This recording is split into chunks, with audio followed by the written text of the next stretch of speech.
Thank you very much, Brother Elkins. To be introduced by Brother Elkins, such a dear and wonderful friend, is a true pleasure to me. And I appreciate the thoughts behind those words, although they're undeserved. It's good to see each of you. We are to speak this morning on the subject of they shall bring forth fruit in old age.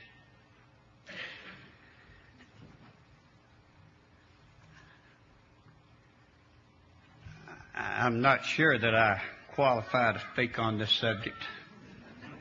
Brother Elkins wonders why I was assigned it. But I did pass 67 back in February, so I guess I'm beginning to qualify. If we live long enough, we're going to get old. And there are just two alternatives, unless the Lord returns. The United States Census in 2000, the last one, said that there were 35 million, 8.12% of the citizens of this country who are 65 years and older. This represents a 12% increase from 1990 to 2000. They ask about age in the census, and they wanted to know how many older folks, I guess, are living in this country, citizens. They said for the following reasons: helping communities obtain federal funds, providing helpful information for planning housing, hospitals, benefits for veterans, anticipating Social Security and Medicare benefits, and assisting private entities and businesses in merchandising and advertising. Medical advances have made possible these added years. The baby boomers in 2011 will begin reaching 65 years old. Baby boomers being those born between 1946 and 1964. What does the graying of America imply for the Social Security program? That is a matter of concern. These and other implications exist as our nation gets older and as we get older. Well, what does this imply for the Lord's church? Concerning those of us who are getting older, since the church of the Lord, to my knowledge, has a greater percentage of older folks than the general population. There comes a time for all of us when we're no longer young. We need to recognize that fact. We're becoming old. A quarter of a century ago, it was somebody else. Now, a lot of people struggle to hide that fact from themselves, but other people know it. Shakespeare, in writing about the universality of getting older, says all the world's a stage and all the men and women merely players. They have their exits and their entrances, and one man in his time plays many parts, his acts being 7 stages. These acts he named as the infant, the schoolboy, the lover, the soldier, the justice, the lean and slippered pantaloon, and ultimately second childishness. Sans teeth, no teeth. Sans eyes, sans taste, sans everything. I have seen clocks that had Tempest fidget on it. Time flies. It seems like but yesterday when my mother was leading me into school as I entered first grade. Of course, I was born before kindergarten existed. I remember when my beloved father would preach the gospel in numerous congregations, often nearly weekly, by appointment before beginning his first full-time preaching in the later 40s. That seems only as yesterday. I remember seeing him preach those charts, Brother Elkins, and he preached truth. Jacob told Pharaoh that few and evil have been the days of my life, even though he was 130 years old. Job speaks of life's brevity. I want to notice hurriedly, and there's no way I can cover what's in the book, so get you a book. I will cover, Lord willing, God's view of the aged, their contributions and achievements, their beauty, their problems, their needed preparation for aging, our needed preparation, the honor to be bestowed upon the aged, their service and work, some advice for aging and aged, and its rewards. How does God view the aging and the aged? Our Father has a very special relationship with His aging people. This tie is beautifully expressed by the psalmist who said, "The righteous shall flourish like the palm tree. He shall grow like a cedar in Lebanon. They are planted in the house of Jehovah. They shall flourish in the courts of our God. They shall still bring forth fruit in old age. They shall be full of sap and green, to show that Jehovah is upright. He is my rock, and there's no unrighteousness in him." Psalm 92, 12 through 15. The righteous shall flourish. He that doeth righteousness is righteous, even as he is righteous. 1 John 3:7. All thy commandments are righteousness. Psalm 119, 172. So to be righteous, what do?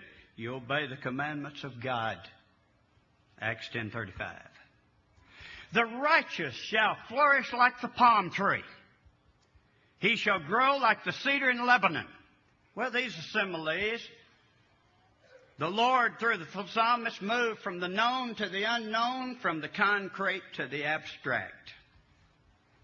He illustrated the progress of the righteous as a stately date palm. A date palm grows in the oasis in the burning desert. The date palm holds hundreds of pounds of fruit. It is the very picture of life in a world of death. It is found where no other tree is found. The lofty cedar is an evergreen that is capable of living thousands of years. It grows on the heights of the mountains, and it gives beauty and shelter. It is known for its uprightness, and it is known for its verdure. The righteous are planted in the house of Jehovah, where they flourish. They're planted where God dwells, in His sanctuary, in the church of the Lord, wherein are all spiritual blessings, Ephesians 1:3. Salvation, 2 Timothy 2:10. They dwell where the Father is glorified, Ephesians 3:21. So Christians spiritually flourish in the house of God, in the fertile soil of God's kingdom. The righteous are in God's kingdom, the church, because God planted them there. The seed is sown in their hearts. When they obey the gospel, they're baptized into Christ. They're planted into the kingdom, in the rich soil of the kingdom of God. Isaiah 61, they may be called trees of righteousness, the planting of Jehovah, that He may be glorified. What a contrast to those who plant themselves in their own soil. The soil of the kingdom is where all spiritual blessings are. The righteous shall still bring forth fruit in old age. This is reminiscent of Psalm 91:16. With long life will I satisfy him. I will show him my salvation. God's older folks shall be full of sap and green. For as the day of a tree shall be the days of my people. Isaiah 65:22. They live in unbroken strength. It is true that a tree may be cut down. It may be blown down by the winds and the tempests. It may be unproductive. But as a general rule, those who in the kingdom are expected to live long and flourish much. Not all the righteous make it to old age. Sometimes the fairest specimens of sanctified humanity are called away in their early prime and promise. What these words signify, it seems, is this. If they were to live to be old, their souls would continue to prosper, and they would bring forth fruit. We trust in God that even in old age, He will bear us, He will carry us, and He will deliver through us. Isaiah 46:4. The very existence of the righteous, fruitful, vibrant saints in old age is to show, this is the purpose, to show that Jehovah is upright. It is to show God's loving kindness. It is to show God's faithfulness. Moses said in Deuteronomy 32:4, the rock, His work is perfect. For all His ways are justice, a God of faithfulness and without iniquity, just and right is He. The very fact that the righteous bring forth fruit in old age is proof that we can trust God. What are the achievements of some of the aged? In the secular fields, Tennyson wrote Crossing the Bar at age 83. Benjamin Franklin, autobiography, over age 80. Chaucer, the Canterbury Tales, 60 years old. Sophocles, Oedipus, at over 80. John Milton, Paradise Lost, 57 years old. Paradise Regained, 63. On his blindness, over 80. Noah Webster wrote his superb dictionary, put it out at age 70. Oliver Wendell Holmes, over the teacups, 79. Think of such older figures who have done so much in public service as Ben Franklin, Douglas MacArthur, William Gladstone, Ronald Reagan. In the field of science, Edison. All we have to enjoy today that is good in this world, we owe to them. The clothes we wear, the houses we live in, and where we meet for worship, the schools, books we read, the comforts we enjoy, the money we spend, the churches, the government that secures our rights and liberties, these we owe and much more, not to the young and coming generations, but to the aged and the passing. Look around you and look at those with gray hair and those with wrinkled hands, and think about those whose bodies are moldering in the grave, and you'll see the reason why you enjoy such great blessings. I don't have time to mention those aged saints in the Word, such as what they accomplished and who they are, like Noah and Abraham and Sarah and Jacob and Moses and Samuel and Daniel and the Apostle Paul and John the Aged, who wrote his works when he was 90, give or take. What if John had decided to step aside and no longer do his work when he got to be 60 or 70? How destitute we would be of those great works. The beauty of the aged. When Daniel was about 87 years of age, he prayed to God in Daniel, as recorded in Daniel 9, 1 and 2 and following. He said, Lord, thou didst say through Jeremiah 29:10, that we'd be here for 70 years in Babylon.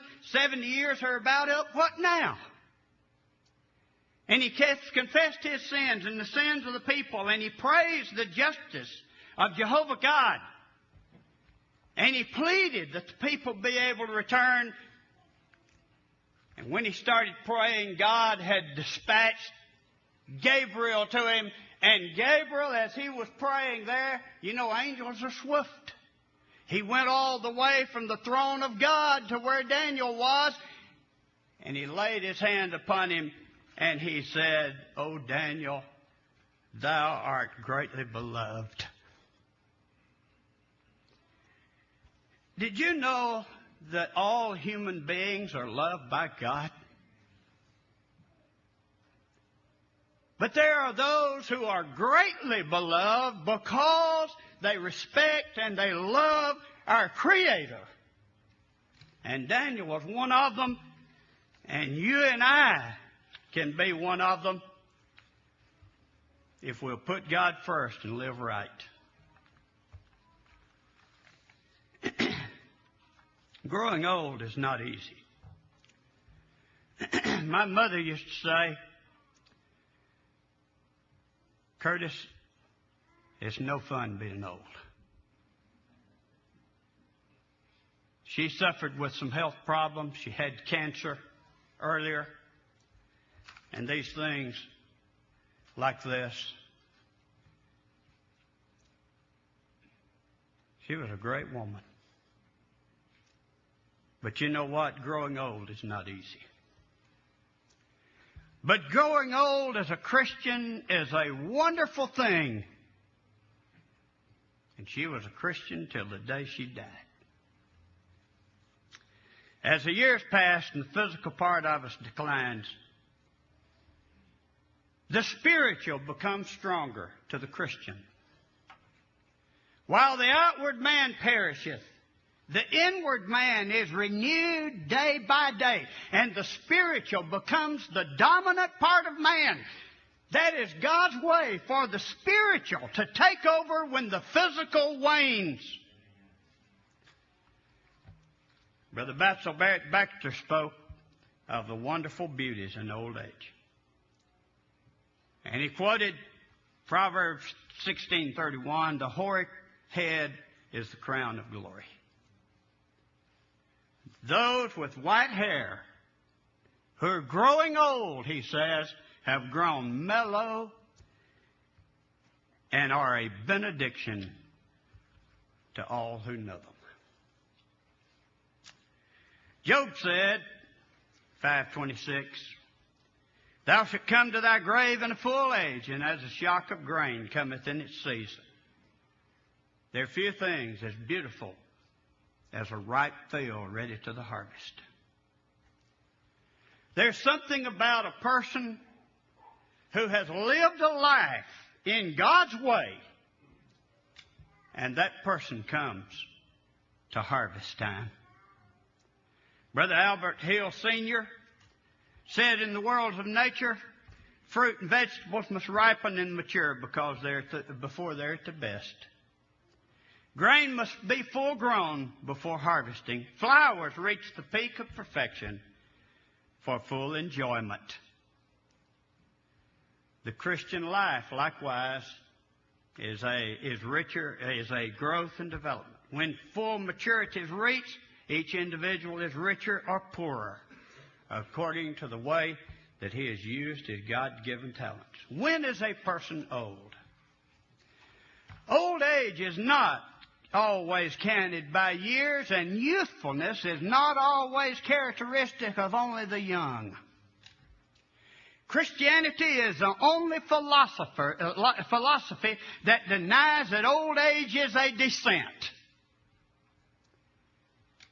Shall we have nothing more as proof that we have lived long than our years? Emerson said, "We do not count a man's years until he has nothing else to count."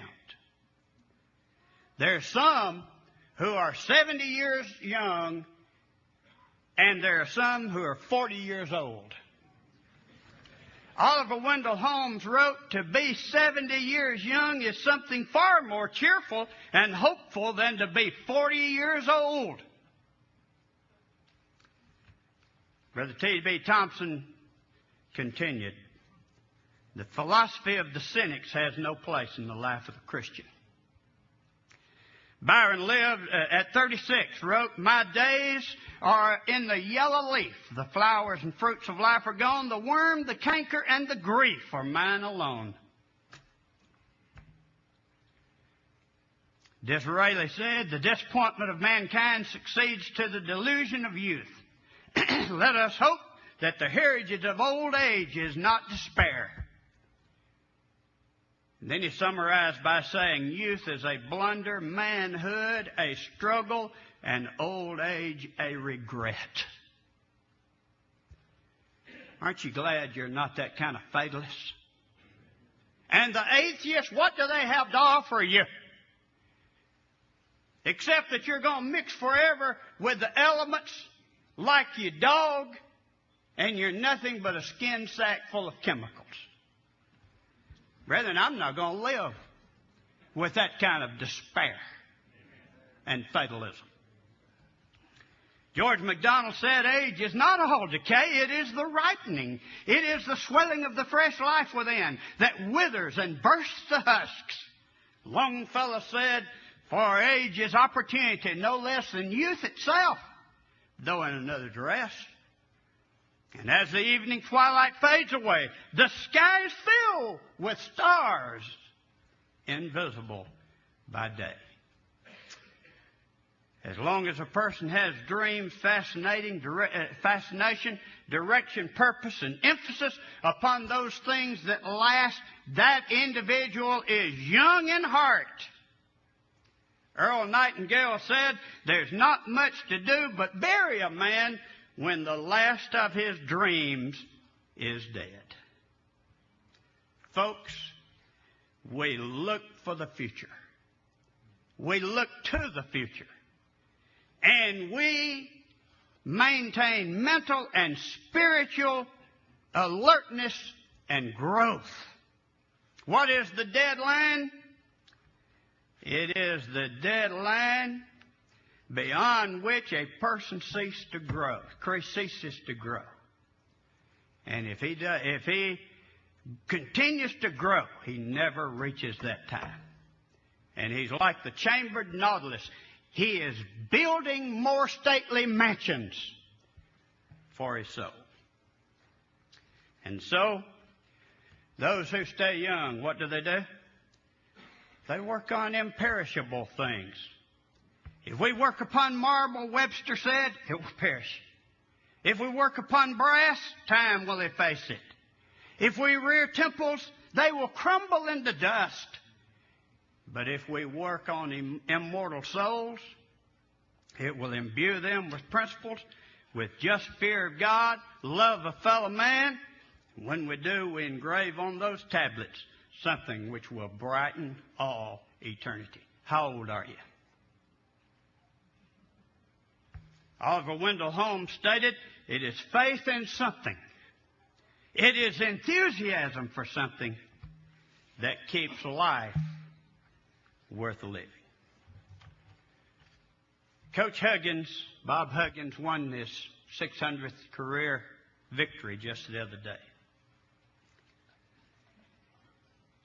He said a little about it, except to say this: He said, I remember a gentleman who used to, when I was a kid, drive me around to play ball here and there.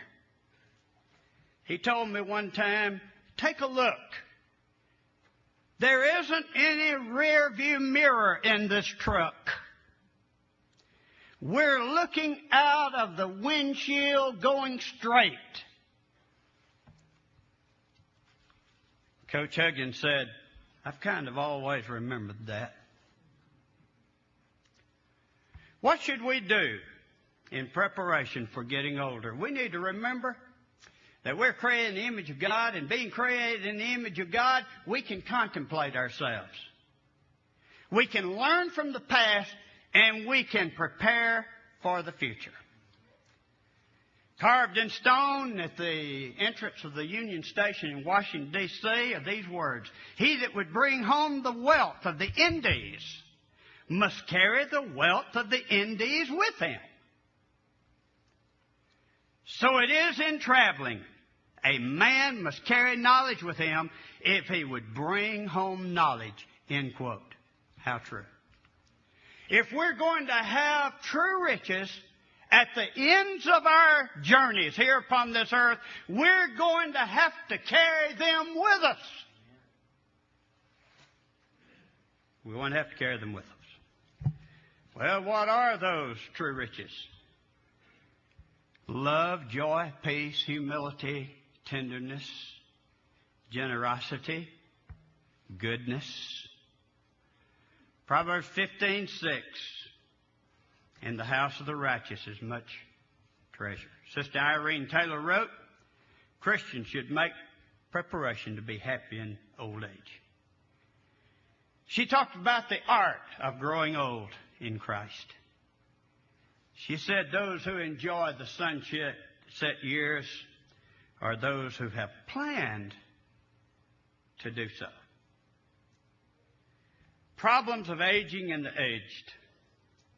Brethren, we can't deny that we're going to get old. In fact, we may be old. The Bible says we live 70 years or perhaps 80 by reason of strength. But life is soon gone and we fly away. Psalm 90, verse 11. The passing of years will bring pain and problems to us sometimes, often. I've seen my part. You've seen your part. But I'll tell you, we need to think about the good things in life. Well, when we start thinking about getting older, we become more and more appreciative of life's mysteries and fascinations. Brother Elkins, I love life. I love to live. And I try to pack into life about as much as I can pack. I love life. Brother Dan Harless wrote, perhaps you have shared the experience of reading a book so interesting that you regretted coming to the last page. That feeling may explain why that even godly men and women are reluctant to lie down in death. It is an innate inquisitiveness that produces a tinge of reluctance, and a joy that produces a tinge of reluctance to see the end drawing near. Sometimes older people feel sorry for themselves. They feel sidetracked. They feel neglected, and they feel forgotten. And sometimes this feeling is well grounded because there are some people who have been put on the shelf and forgotten. And I think that's very sad. God's Word alludes to difficulties associated with old age, walking with staff, being unable to see as well, losing our physical appetites and energies, and so forth. What attitude should we have toward the aged? We're to honor the aged. The elderly, as we said, have a very place in the heart of God.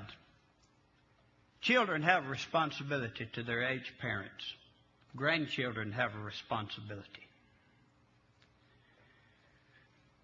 Brother Baxter said we have responsibilities of love and service to the aged. God commanded, thou shalt rise up before the hoary head and honor the face of the old man, and thou shalt fear Jehovah, thy God. I am Jehovah. What would it do to most congregations if we were to honor those older saints who have fought the battles in the heat of the day? Those who have served so well. We need to show respect. Ham didn't show respect to his daddy, did he?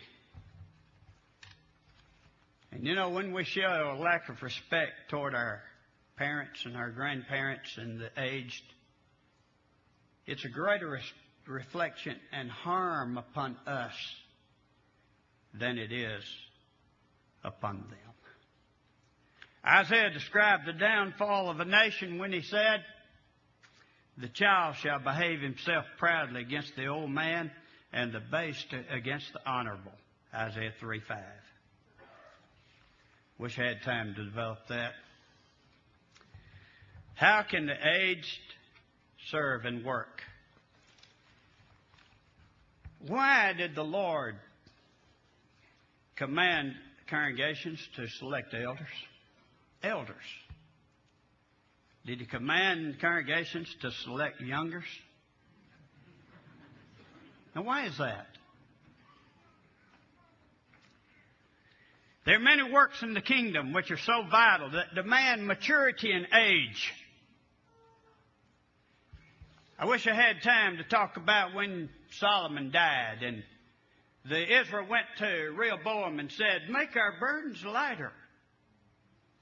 He went to the young, hot-headed fools, and he said, what shall we do? Make their burdens heavier. Went to the old men, they said, make them lighter. You know whom he listened to? And it split the kingdom. Yes, we can put older people on the shelf. But a lot of times, they have great wisdom and great value. The aged growing in grace. I think this is my last point.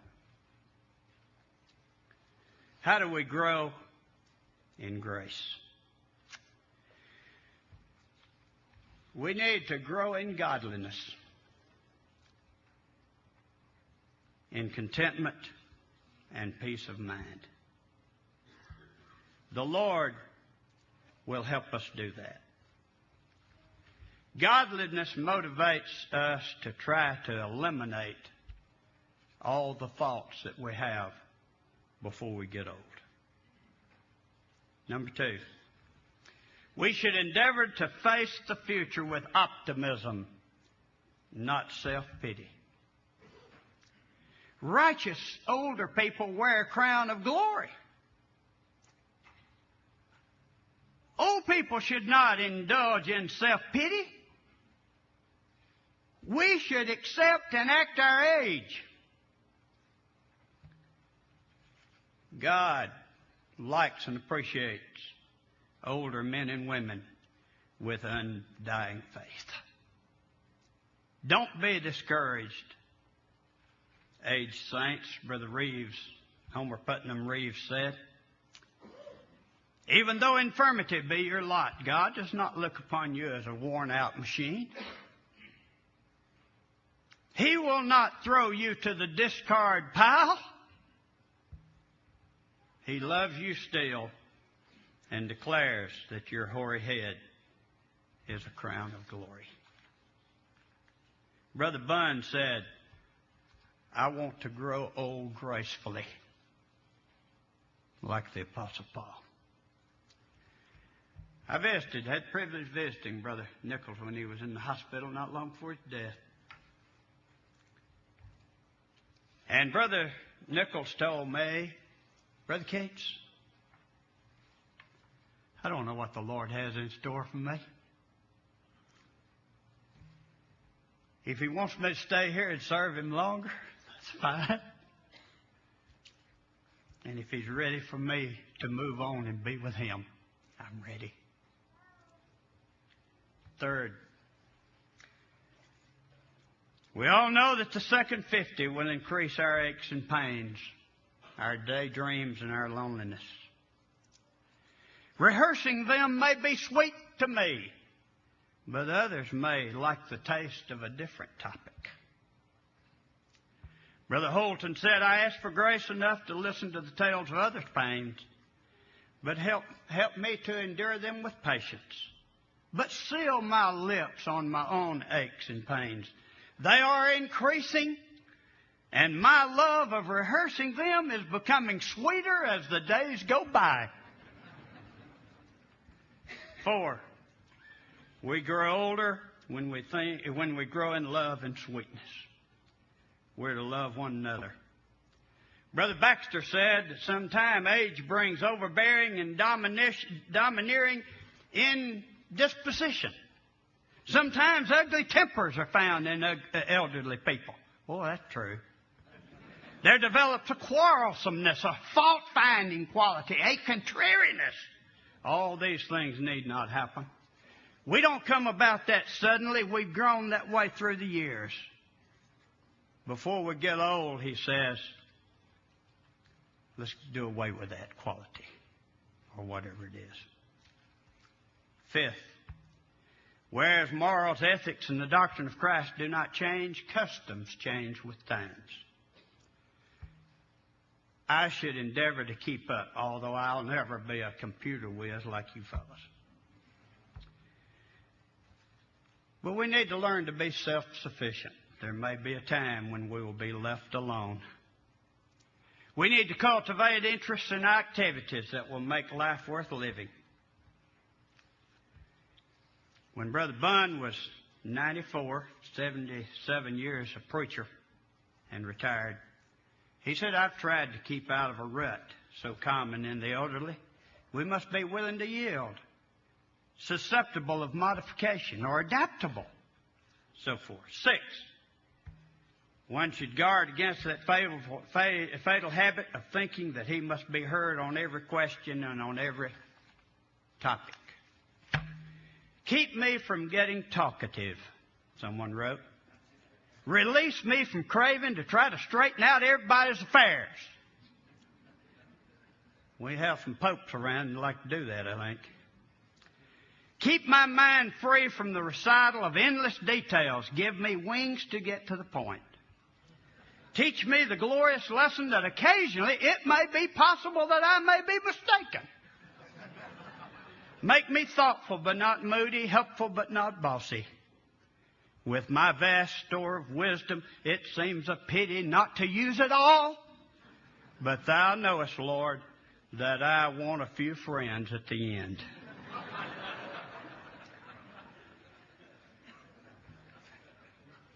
I have several more, but I want to say just a word about this one, and I know my time's up.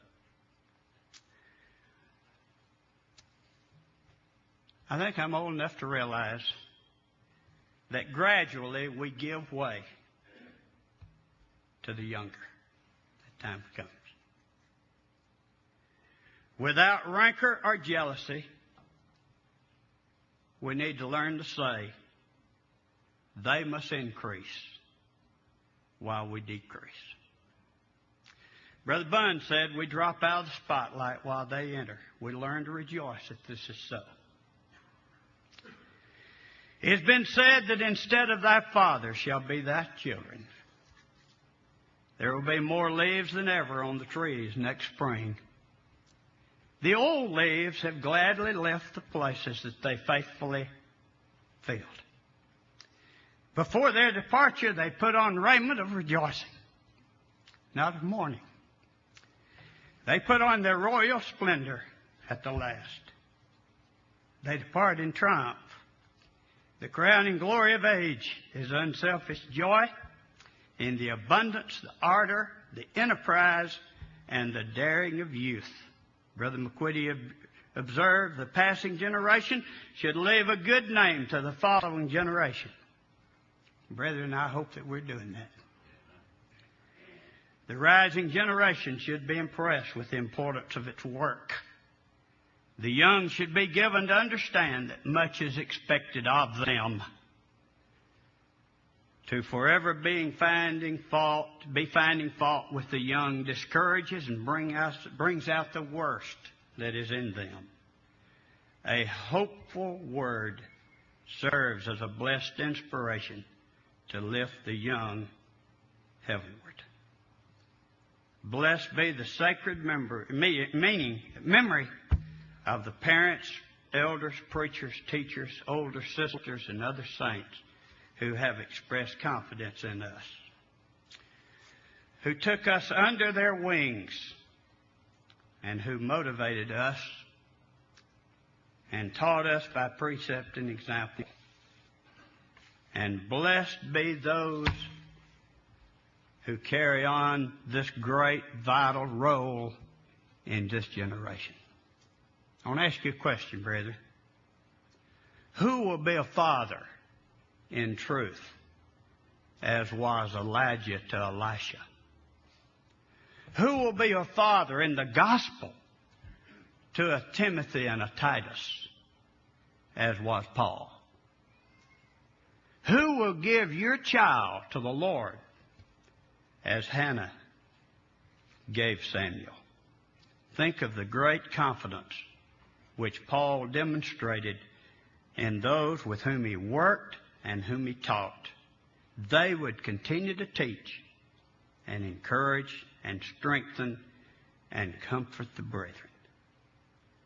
Let us increase our interest, keep our interest in the Lord's work keen to the very end, and sincerely thank the Lord for others who are prepared to carry on. And the world's work does not depend upon me, Brother Adamson said, and will not go down when I go down. Oh, for the grace to see the faith and the zeal of those younger people who have unfurled the flag and are singing, "Onward, Christian soldiers."